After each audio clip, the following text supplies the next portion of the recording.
Bismillahirrahmanirrahim, students. So today we'll be learning about the inheriting disorders of oxidative phosphorylation plus inhibitors of ETC and cyanide poisoning all from Satya.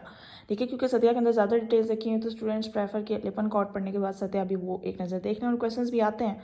ठीक है, तो इसको मैं बहुत आसान, बहुत इजी, सिंपल से वे में आप लोगों को करवाऊंगी. सबसे पहले हमारे पास आ जाते हैं inherited disorders of oxidative phosphorylation.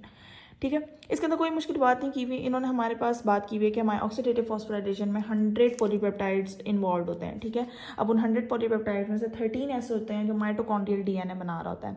अब ये बात आप लोगों को पता होनी चाहिए कि हमारे पास माइटोकॉन्ड्रिया में भी एक डीएनए पड़ा होता है और एक हमारा वैसे डीएनए होता है जो हमारे पास न्यूक्लियर डीएनए होता है, न्यूक्लियस के अंदर जो पड़ा होता है. ठीक है, अब जो माइटोकॉन्ड्रियल डीएनए है वो 13 पॉलीपेप्टाइड्स बना रहा है जो आगे इलेक्ट्रॉन ट्रांसपोर्ट चेन में ऑक्सीडेटिव फॉस्फोराइलेशन में इन्वॉल्व है. ठीक है, अब हमें पता है कि जो हमारा इन्होंने एक जनरल बात बताई हुई है जो आप लोग एमडी कैट में पढ़ के आएंगे कि आए में कि हमारा जो माइटोकॉन्ड्रियल डीएनए होता है वो टोटली मैटरनल होता है, मदर से आता है, ओवम से आता है, क्योंकि स्पर्म माइटोकॉन्ड्रिया को इन्वेड नहीं कर पाता. ठीक है, ये बात लिखी हुई है. नेक्स्ट मैंने बात लिखी हुई कि जो हमारा माइटोकॉन्ड्रियल डीएनए होता है इसके अंदर म्यूटेशंस होने के 10 गुना ज़्यादा चांसेस होते हैं. ठीक है, अच्छा, अब नेक्स्ट इसमें जो डिजीज़ के अंदर ऑक्सीडेटिव फॉस्फोराइलेशन की डिजीज़ के अंदर जो मोस्ट कॉमन डिजीज़ है वो है levers hereditary optic neuropathy. Optic से हमें पता चला कि लॉस ऑफ बायलेटरल विजन होनी है इसके अंदर. क्यों? क्योंकि हमारे पास न्यूरो रेटिनल डीजनरेशन हो रही है.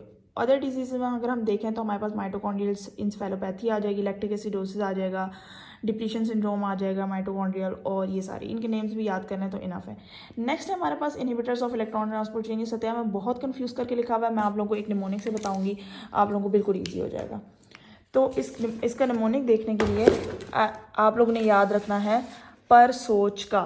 ठीक है, अक्सर हम किसी बंदे से तंग आ रहे हैं, हम बोलेंगे भी फलां की तो सोच ही ऐसी, पर उसकी फलां तो है ही ऐसा, उसकी सोच का क्या करें, पर सोच का. ठीक है, तो पी से हमारे पास आ जाएगा, आपने ये कॉम्प्लेक्स की अरेंजमेंट याद रखनी है. पहले कॉम्प्लेक्स 1 आना है, फिर 4 आना है, फिर 2 आना है, 3 आना है, बाकी सारा आपको ये निमोनिक से याद रहेगा. पी से हमारे पास आ जाएगा पेरिसिडिन. ठीक है, ए से हमारे पास आ जाएगा एमो बारबिटोल. ठीक है, एमो बारबिटोल. आर से हमारे पास आ जाएगा रेटिनोन. एस से हमारे पास आ जाएगा सोडियम एजाइड. अब इस ओ से थोड़ा सा है यहाँ पे एक सी लगा देना है, कार्बन मोनोऑक्साइड. ये वाला सी हमारे पास इंडिकेट कर रहा है cyanide. Cyanide is very important, very important, इसको याद रखिएगा, इसकी ही आगे हमने डिटेल्स आगे बात करनी.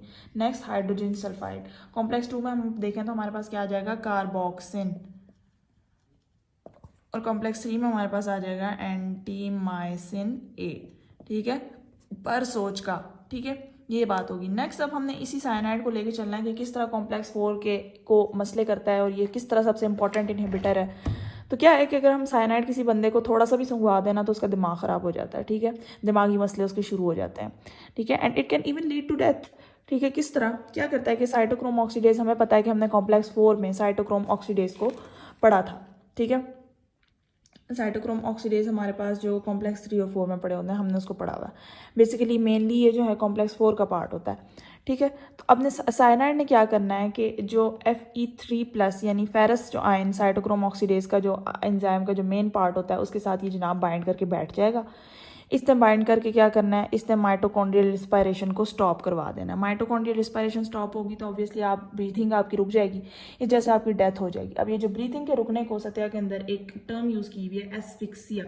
एस्फिक्सिया आप लोग ने याद रखनी है. ठीक है, अच्छा, ये नॉर्मली सुसाइड जो टेररिस्ट वगैरह जो है ना ये यूज़ करते हैं, अगले बंदे को सुंघा देते हैं, अगला बंदा मर जाता है उसी वक्त. ठीक है, अच्छा, अगर हम लोग साइनाइड देख लें कि साइनाइड किन कंपाउंड में प्रेजेंट होता है तो इसके अंदर आप लोग ने याद रखना है कि एक तो ये पड़ा होता है हाइड्रोजन साइनाइड में, दूसरा आप लोग ने याद रखना है कि पड़ा होता है पोटेशियम साइनाइड में.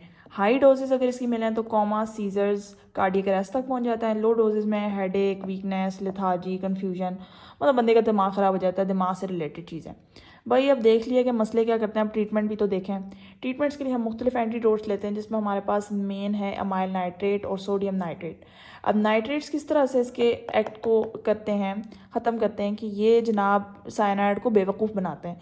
साइनाइड को किस तरह बेवकूफ़ बनाते हैं कि साइनाइड तो हमें पता है कि कॉम्प्लेक्स 4 पे अटैच है, ये हीमोग्लोबिन को चेंज कर देते हैं मैथमोग्लोबिन के अंदर. ठीक है, अब मैथमोग्लोबिन के अंदर. ठीक है, आप इसको इस चीज़ से याद रख लें कि एक एक बच्चे के पास एक चॉकलेट है, ठीक है, उसको एक चॉकलेट अच्छी लग रही है और उसके उस जो उसके पास चॉकलेट है उसमें चॉकलेट वाकई है, लेकिन हम एक बड़ी, उसके पास 20 रुपये वाली चॉकलेट है, हम एक बड़ी 100 रुपये वाली चॉकलेट का सिर्फ रैपर दिखा रहे हैं, तो वो बेवकूफ़ होकर उस चॉकलेट को छोड़ देगा और आप वो चॉकलेट ले लेंगे और ये जो है ना जनाब इस रैपर के पास आ जाएगा, रैपर के पास आ जाएगा, यानी साइनाइड इसको छोड़ के हीमोग्लोबिन, जब amyl nitrate sodium nitrate haemoglobin को मैथमोग्लोबिन में कन्वर्ट करते हैं तो साइनाइड जो कॉम्प्लेक्स 4 पर अटैच होता है, ये जनाब भागता भागता मैथमोग्लोबिन के पास आता है कि शायद ये 100 रुपये वाली चॉकलेट है, लेकिन वो बेसिकली क्या होता है, वो होता है क्या नाम है, रैपर होता है खाली, ठीक है। तो ये इसको चेंज कर देता है, जब साइनाइड इसके साथ मिल जाता है तो इसको चेंज कर देता है किसके अंदर,